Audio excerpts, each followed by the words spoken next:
जैसे जैसे गर्मी का मौसम आता है तो बिजली की जो मांग है वो बढ़नी शुरू हो जाती है। अक्सर हमारी सरकारें हैं कि लंबे लंबे कट लगने शुरू हो जाते हैं, जो उसकी पूर्ति है कोयले की वो नहीं हो पाती। आम आदमी पार्टी के लिए एक संकट की स्थिति ही मानी जा सकती है, क्योंकि तलवंडी साबो और गोइंदवाल साहब दो थर्मल प्लांट ऐसे हैं जिनके एक एक यूनिट कोयला संकट के कारण बंद हो गए हैं। तो अब पावरकॉम ने एक नया फैसला लिया है कि जो बिजली के बिल आपको दर्ज करके दे कर जाते हैं वो एक प्राइवेट कंपनी के पास ठेका है, यानी कि आपके बिल का कहीं ना कहीं निपटारा आसानी से हो सकेगा। अगर उसमें कोई शिकायत सही पाई गई तो उपभोक्ता को तो लाभ मिलेगा ही मिलेगा, और साथ में बिजली कंपनी जो मीटर रीडिंग का काम कर रही है तो उन पर जुर्माना लगाने का भी प्रावधान कर दिया गया है। कि भारतीय सेना के बजट में 63,000 करोड़ की कटौती की गई है। जी बिल्कुल सही खबर मानी जा रही है ये, क्योंकि 63,000 करोड़ रुपए की बहुत भारी भरकम राशि है। हिमाचल प्रदेश हमारा जो पड़ोसी राज्य है उसमें नगर निगम चुनाव होने वाले हैं, शिमला नगर निगम चुनाव होंगे, तो इसी के चलते आम आदमी पार्टी भी चुनावी मैदान के लिए तैयारी करती हुई दिखाई दे रही है, जिसके बाद जो विपक्षी हैं उनकी नींद उड़ गई है।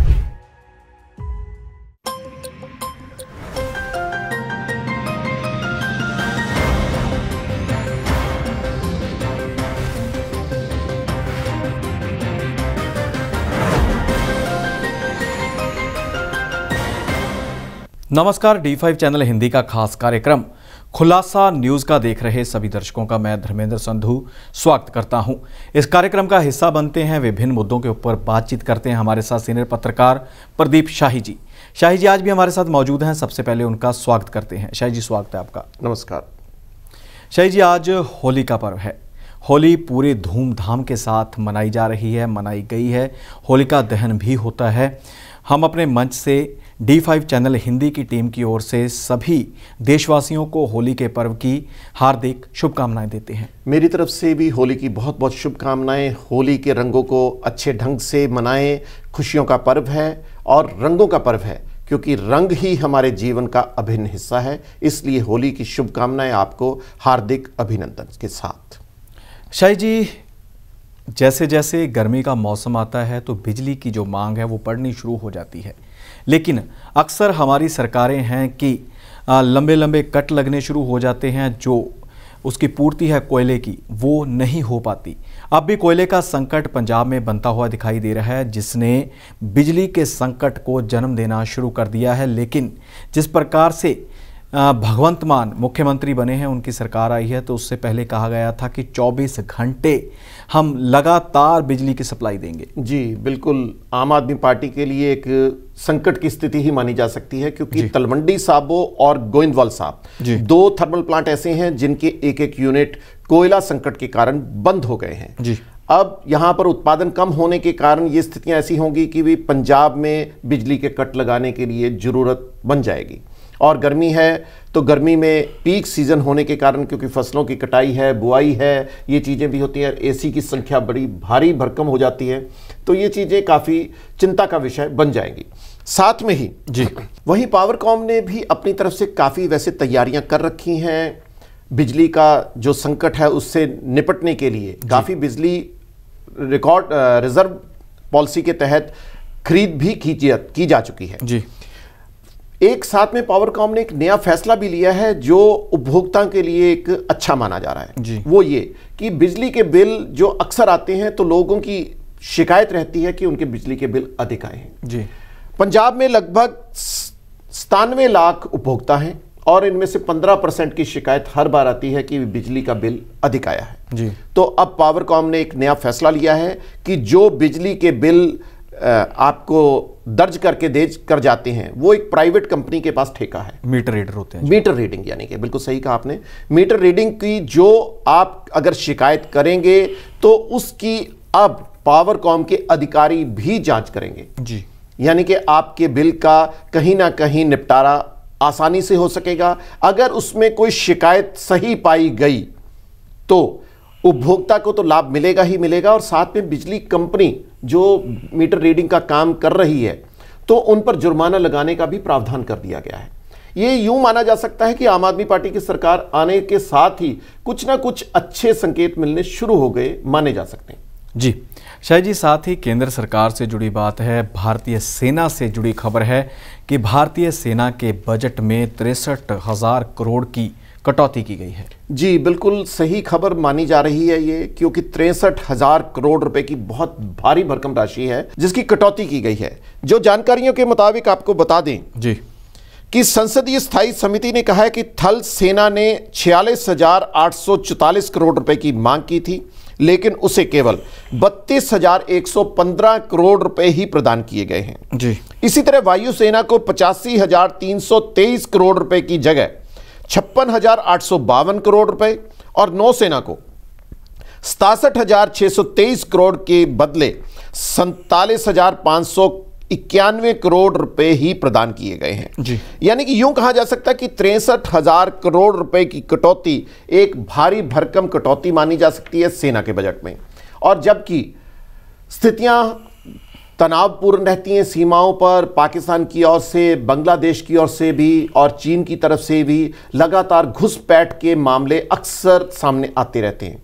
ऐसे में इस तरह की कटौती को राजनीतिक विशेषज्ञ उचित नहीं मान रहे हैं। इसके पीछे क्या कारण है ये तो अभी स्पष्ट नहीं हो पाया है, परंतु अभी संसदीय स्थायी समिति ने यह स्वीकार कर लिया है कि कटौती की गई है। जी शायद जी, अगली खबर की तरफ बढ़ते हैं। अगली खबर भी बड़ी अहम बन जाती है कि हिमाचल प्रदेश हमारा जो पड़ोसी राज्य है उसमें नगर निगम चुनाव होने वाले हैं। शिमला नगर निगम चुनाव होंगे, तो इसी के चलते आम आदमी पार्टी भी चुनावी मैदान के लिए तैयारी करती हुई दिखाई दे रही है, जिसके बाद जो विपक्षी हैं उनकी नींद उड़ गई है। जी बिल्कुल सही कहा। पंजाब में आम आदमी पार्टी की बहुत प्रचंड जीत के बाद आम आदमी पार्टी के हौसले काफ़ी बुलंद माने जा रहे हैं जी। और शिमला जो कि हिमाचल प्रदेश की राजधानी भी है, वहां पर नगर निगम के चुनाव होने वाले हैं जी। और कुछ दिन ही शेष हैं। नामांकन जारी करने का, दाखिल करने का काम अभी कुछ दिनों में शुरू होने वाला है। तो अब वहां की प्रदेश सरकार यानी कि भारतीय जनता पार्टी की सरकार एमसीडी के चुनाव को हल्के से नहीं लेना चाह रही। उनका कहना कि अगर किसी तरह की भी अनहोनी हो गई, जो राजनीतिक माहिर मान रहे हैं, अगर किसी तरह की राजनीतिक अनहोनी हो गई तो भारतीय जनता पार्टी को विधानसभा जो इस साल के अंत में चुनाव होने वाले उसका खामियाजा निरंतर भुगतना ही होगा। साथ ही जी, हिमाचल से जुड़ी हुई अगली खबर है कि हिमाचल प्रदेश में चल रही 9 दवाई बनाने वाली कंपनियों पर शिकंजा कसा गया है, जिनकी जो दवाई थी वो घटिया पैमाने की पाई गई है। हाँ बिल्कुल सही कहा। ड्रग विभाग ने छापेमारी करते हुए हिमाचल की 9 बड़ी कंपनियां दवा मैन्युफैक्चरर पर कार्रवाई की और जब उनकी दवाइयों की छानबीन की गई तो 10 दवाइयां नकली या घटिया पाई गई जी। जो बहुत बड़ी खबर थी। अब ड्रग विभाग ने इसके ऊपर कड़ी कार्रवाई करते हुए इन कंपनियों को नोटिस जारी कर दिया है। इतना ही नहीं, ये सभी जो दवाइयां जो नकली या घटिया थी उनको प्रतिबंधित करते हुए उनको फ्रीज भी कर लिया गया है। सारी दवाइयां जब्त कर ली गई हैं। इस तरह का फैसला काफी सराहनीय है, क्योंकि यह फैसला केवल एक सरकार से संबंधित नहीं है, आम जनता से, एक राज्य की जनता से संबंधित नहीं है, यह समूचे देश की एक समस्या बनी हुई है। क्योंकि नकली दवाइयों का कारोबार बहुत बड़ा है, इस पर अंकुश लगाना समय की बिल्कुल मांग भी है। और जिस तरह हिमाचल सरकार के ड्रग विभाग ने यह कार्रवाई की है, इसी तरह की कार्रवाइयां अन्य राज्यों की सरकारों के ड्रग विभाग को भी करनी चाहिए ताकि जनता को कुछ राहत मिल सके। बिल्कुल शाही जी, वैसे ही जो बीमारी से गुजर रहा होता है उसके हालात दयनीय हो जाते हैं, पैसे की कमी आ जाती है और इसी के चलते अगर वो विश्वास कर किसी कंपनी के ऊपर या किसी डॉक्टर की लिखी हुई दवाई उस कंपनी की लेता है, वो भी नकली निकले, असर ना करे, पैसा भी खराब, समय भी खराब और सेहत तो खराब होनी लाजमी है। तो इसी के चलते अगली खबर भी बड़ी अहम बन जाती है, वो ये है कि किसान अभी भी पूरा मोर्चा खोलने के मूड में नजर आ रहे हैं, लेकिन किसान संगठनों में भी फूट पड़ती हुई दिखाई दे रही है। 21 मार्च को संयुक्त किसान मोर्चे की ओर से ऐलान किया गया है कि हम पूरे भारत में प्रदर्शन करेंगे, लेकिन गुरनाम सिंह चड़ूनी है, किसान नेता हैं और उनके साथ अन्य जो दल हैं उनका कहना है कि हम उस दिन लखीमपुर खीरी में जाकर, यूपी में जाकर बड़ा एक इकट्ठ करेंगे। कारण ये रहा कि कुछ जथेबंदियों ने, कुछ संगठनों ने चुनाव लड़ने का फैसला लिया था, तो बाकी जो संयुक्त किसान मोर्चा था वो काफ़ी उनसे नाराज़ नजर आ रहा है और उनको अपने मोर्चे से अलग भी कर चुका है। जी बिल्कुल सही कहा, क्योंकि पंजाब के चुनाव में किसान मोर्चा ने जो 14 माह तक अपना ज़बरदस्त प्रदर्शन किया, जिसके चलते तीनों कानूनों को वापस लेना पड़ा, कृषि कानूनों को वापस केंद्र सरकार को लेना पड़ा। तो उसके बाद इनके किसानों के हौसले बुलंद हो गए थे, संगठनों ने, उन्होंने चुनाव भी लड़ा, परंतु चुनाव में करारी हार ही सामने आई। ये इसका मानना जा सकता है कि ये फूट का ही कारण था, राजनीतिक फूट थी, संगठन इकट्ठे न रह सके, इसी कारण स्थितियां काफी गंभीर हो गई। अब ये देखना होगा कि क्या ये जो प्रदर्शन अब देश भर में किया जाने वाला है, क्या उसको वह अच्छे ढंग से क्रियान्वित कर सकेंगे, इसके ऊपर हमारी नज़र बनी रहेगी। जी शाही जी, यूक्रेन और रूस के दरमियान जो जंग जारी है, तनाव चल रहा है, उसके ऊपर भी बातचीत करेंगे। आपसे पहले यही जानेंगे कि किस प्रकार का वहाँ माहौल बना हुआ है, क्या ताज़ा अपडेट है। और एक बड़ी खबर दर्शकों को बता दें कि रूस जो तेल का काफ़ी बड़ा उत्पादक माना जाता है, उससे भारत कच्चा तेल लेने की तैयारी में है, जिससे आने वाले समय में भारतवासियों को पेट्रोल डीजल की बढ़ती हुई कीमतों से राहत मिल सकती है। और मुख्य खबर यह है कि डॉलर में इसका भुगतान नहीं किया जाएगा। जो भारत कच्चे तेल की कीमत रूस को अदा करेगा वो उनकी रूसी करेंसी रूबल या फिर हमारे भारतीय करेंसी रुपए के हिसाब से ही की जाएगी। अब देखना होगा कि दूसरे जो अन्य देश हैं वो इसके ऊपर क्या प्रतिक्रिया देते हैं और किस प्रकार से इसको आगे बढ़ाया जाता है। इसमें एक चीज़ खास दिखाई दे रही है कि रूस उत्पादक बहुत बड़ा है, इस बात से तो कोई इनकार ही नहीं किया जा सकता। इसमें एक खास बात बिल्कुल दिखाई दे रही है संतोष साहब, वो ये कि डॉलर का जो सरकार के पास खजाना एकत्रित रहता है उसमें भी वृद्धि होगी, क्योंकि हम डॉलर में पेमेंट नहीं करेंगे, रूबल में करेंगे या रुपए की भाषा में करेंगे, तो इससे कुदरती तौर पर हमें एक बड़ा मुनाफा भी होगा और कम कीमतों पर हमें तेल की आपूर्ति भी हो सकेगी। परंतु इसमें एक बड़ी चिंता का विषय यह भी बन जाएगा, क्योंकि समूचे विश्व की ओर से बड़े बड़े देशों ने रूस के ऊपर पाबंदी लगाई हुई है। तो इस तरह का फैसला रूस और भारत पर कुछ अलग नजरिया भी बनाएगा और हो सकता है भारत के ऊपर इसका दबाव भी बनना शुरू हो जाए अलग अलग देशों की ओर से। तो इसके ऊपर भी काफ़ी गहन चिंता की विषय बन चुका है। और साथ ही एक खबर और भी बता दें कि फ्रांस व कई अन्य देशों ने रूस की जो लोग हैं उनके बैंकों में जो खाते थे उनको फ्रीज करने की भी घोषणा कर दी है। जी चाहे जी, साथ ही बता दें कि जिस प्रकार से पाबंदियां लगाई जा रही हैं रूस के ऊपर, वहीं पर भारत और रूस का जो आपस में आदान प्रदान का सिलसिला वो पिछले लंबे समय से जारी है। इसी के चलते काफ़ी बड़ी संख्या में काफ़ी फीसदी में जो हथियार हैं वो रूस से ही भारत में आते हैं। तो अगली खबर की तरफ बढ़ते हैं। अगली खबर है Kashmir files film. Kashmir files film काफ़ी चर्चा में आई है, इसी के चलते इसके ऊपर भी राजनीति होनी शुरू हो चुकी है।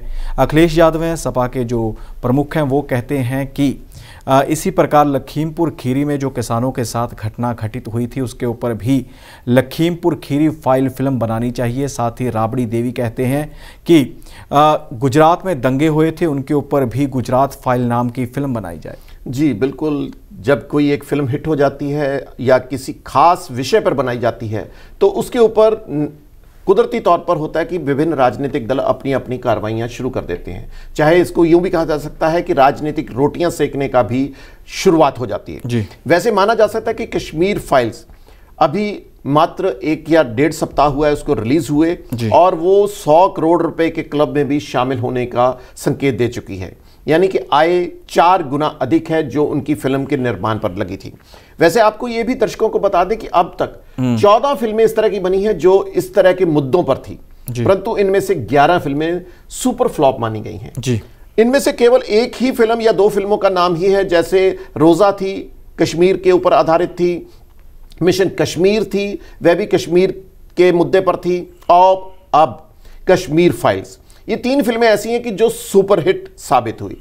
इनका पटकथा अच्छा था या इनकी एक्टिंग अच्छी थी, ये लोगों के ऊपर आधारित होता है क्योंकि लोग क्या देखना पसंद करते हैं। परंतु कश्मीर हमारा देश की आज़ादी के बाद हमेशा ही एक हॉट विषय रहा है और इसीलिए निर्माता व निर्देशक कश्मीर के ऊपर फिल्में बनाने के लिए हमेशा कोशिश जारी रखते हैं। शाही जी, जाते जाते बात करेंगे मिस वर्ल्ड के मुकाबले के ऊपर। मिस वर्ल्ड 2021 का खिताब किसके हिस्से आया है? जी, संतोष साहब, पोलैंड की कैरोलिना बनी मिस वर्ल्ड, यानी कि इस बार मिस वर्ल्ड का खिताब पोलैंड की कैरोलिना को हाथ आया है। परंतु एक खुशखबरी ये भी है कि भारतीय मूल की अमेरिकन सुंदरी Shri Saini first runner up भी रही है, जो भारत के लिए एक खुशी का भी माहौल है। इसके अलावा मनसा वाराणसी जो टॉप 13 में भी अपना स्थान बनाने में कामयाब रही। चाहे हम ये कह सकते कि हमारे खाते में, यानी कि भारत के खाते में कोई खिताब नहीं आया, परंतु 2 सुंदरियों का टॉप 15 में पहुंचना और एक फर्स्ट रनर अप रहना काफी खुशी की बात है, जो लोगों के लिए बधाई भी है। और होली के मौके पर इस तरह की खुशखबरी आना हम सभी भारतीयों के लिए गर्व की बात भी है। जी शाही जी, आप कार्यक्रम का हिस्सा बने, विभिन्न मुद्दों के ऊपर आपने बातचीत की, आपका बहुत बहुत धन्यवाद। धन्यवाद। सो दर्शकों, इसी प्रकार खुलासा न्यूज़ का कार्यक्रम में और खबरें लेकर फिर हाजिर होंगे। फिलहाल इजाज़त दीजिए, धन्यवाद।